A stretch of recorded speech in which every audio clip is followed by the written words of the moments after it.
Hey everyone, I'm Konstantinos and this is Konstantinos Tech.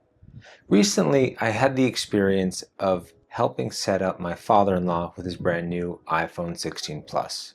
This was his first iPhone in a really long time, coming from a long series of Android phones, and it was a little difficult.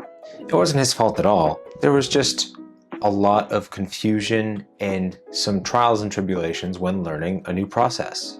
This got me thinking though, learning technology is not always the easiest, especially as we age.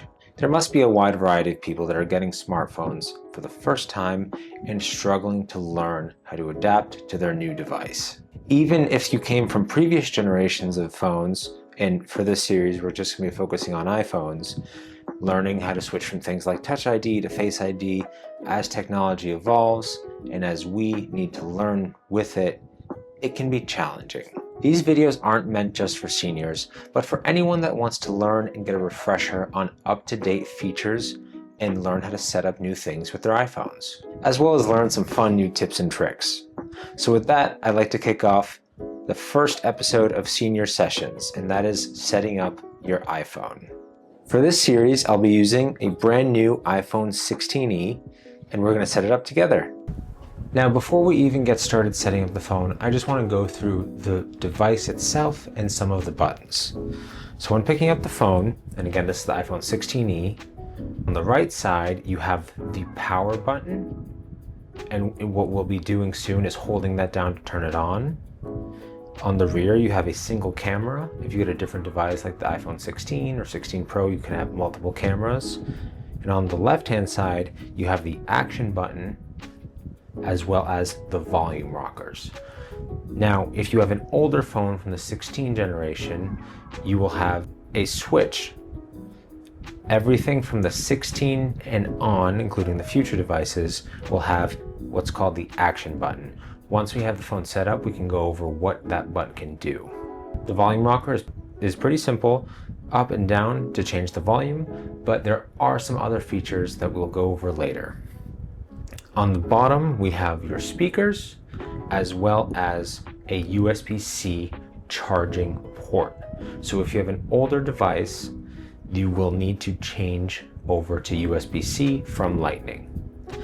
Last but not least, on the very front, you can see the front-facing camera array, as well as the Face ID sensor. This will be used to take selfies, as well as unlock your device. One thing that I forgot to mention is that the 16e does not have a button called the camera control. If you have a 16 Plus, or 16 Pro, or 16 Pro Max, you'll have an additional button right here on the right-hand side, which will allow you to use the camera and various features associated with that. This device does not have it, but other devices do. And with that, let's get started and hold down that power button. And there you can see the Apple logo.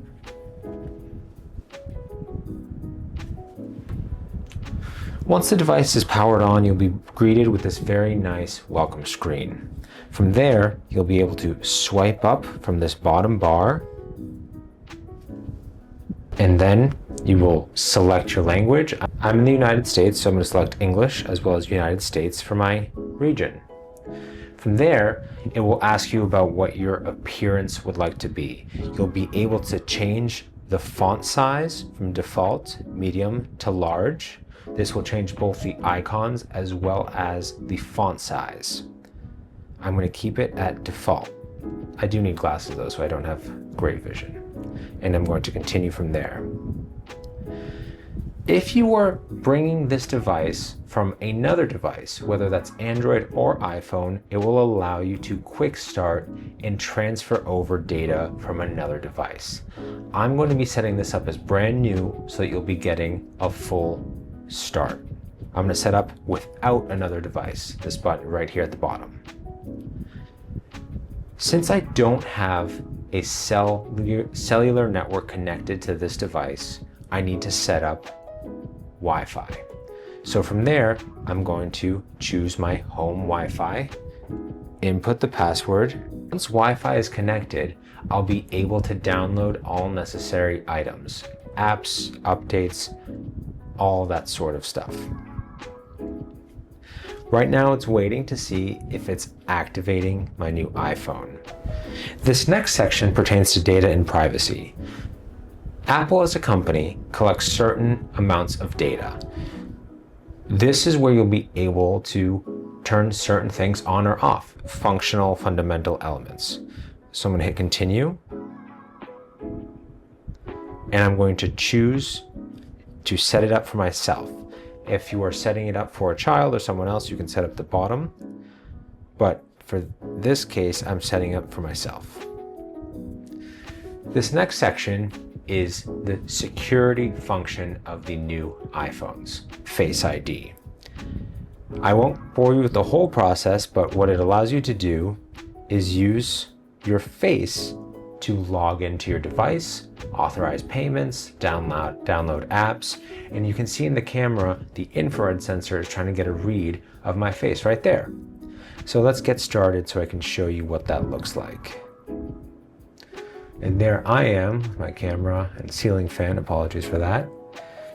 And what it allows you to do is log in and map your face with Face ID. It also gives you different options to use your Face ID with a mask or without, or it allows you to set it up later in settings. I'm going to set it up later. Now Face ID is set up. Another tip for setting up Face ID is setting up multiple iterations of your face for better accuracy. Next, you'll have to set up a 4 to 6 digit passcode. When you set a passcode, it also allows you to set up an alphanumeric code if you prefer to use a word or phrase. I'm going to set up a 6-digit code and bring it right back. All right, my PIN is set. Now it allows you to transfer your apps and data. If you have another iPhone or any previous iPhone, you may have an iCloud backup. We don't have that. We're going to hit Don't Transfer Anything. This next section is quite important. All of your information is tied to your Apple account. This is usually set up with an email or a password, and it links you to all the Apple services like iCloud, Apple Music, and etc. I have an existing account that I set up just for this, so I'm going to quickly type that in.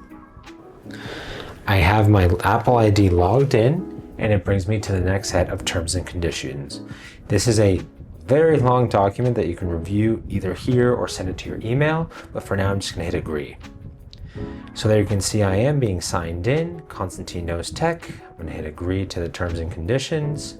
I don't have any data with this device, so it shouldn't take too long, but once you reach this page, it generally shows you that you're on the right path. Now that I've been logged in, it gives you the option to update your phone automatically. Whenever Apple releases an update, it will prompt you to download this larger size file, and it will have new software features, updates to the Apple applications, security updates, etc. I prefer to leave this on automatically, and that way I'm always up to date with the latest features. Location services allow you to use your device with accurate location tracking. For example, if you're using Apple or Google Maps, you'll need to have location services on. The same goes for weather. If you want constant weather notifications and be reminded of what's happening and future forecasts, you need to have certain location services on. The customization of these settings can be changed later on, but for now, I'm going to turn those on. Right now, we're at a point where we need to set up the cellular service. I currently don't have an eSIM. If you purchase an iPhone in the United States, it no longer comes with a physical SIM card, so you need to use an eSIM. If you purchase a phone anywhere else in the world, it will have a physical SIM slot. For now, I don't have cellular activated, and I'm going to set this up later in settings. Apple Pay is a core function of iPhone. It makes it seamless to pay for transactions with just your phone, and it's quite an excellent feature. I don't necessarily need to set this up right now, but all you need to do is upload your credit card with a photo, add your billing information, and then you'll be good to go. Screen time is a setting which allows you to see exactly how long you're on your phone for. It's good, especially if you're trying to track and lower your screen time and get off certain apps like Candy Crush or Instagram. I'm going to set this up later in settings. Analytics allows you to share information to help Apple improve its product. This is completely your call if you want to share this. I typically don't like to share that. As we finalize the core elements of the device before we use it, one of the last items to set up is if we want it in light or dark display. I like to use both, so I'm going to use auto. This will have it from sunrise to sunset in light mode and dark mode for the rest of the night. Apple Intelligence is the, frankly, alleged AI tool that is on iPhone that works with Siri. It's had a lot of criticism over the last year since it was announced, but it's still helpful to have certain elements from Siri, so we'll hit continue.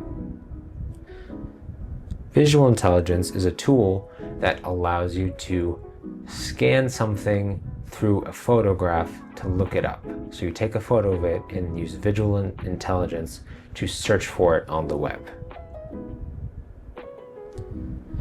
Like we talked about earlier, the action button allows you to customize various features. You can turn it on silent or loud mode, add a focus mode, go straight to the camera, use Visual Intelligence, activate the flashlight, record a voice memo, recognize music, use Apple Translate, or even the magnifier. I'm quite boring and I'm going to use silent mode. So that button will toggle silent mode on and off. Siri is the intelligent assistant that you need to set up in order to get some of the assistant functionality, whether it's setting alarms, looking things up on the web in partnership with Apple Intelligence. We can set that up by speaking to it. It can also be activated by holding the power button or typing directly to it.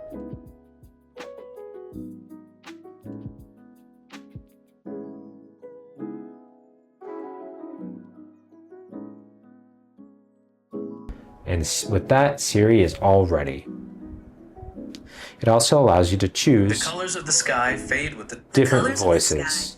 The colors of the sky. The colors of the sky. The colors of the sky. The colors. I like Voice 4. That's what I use for my personal phone, and I'm going to keep using it for this one.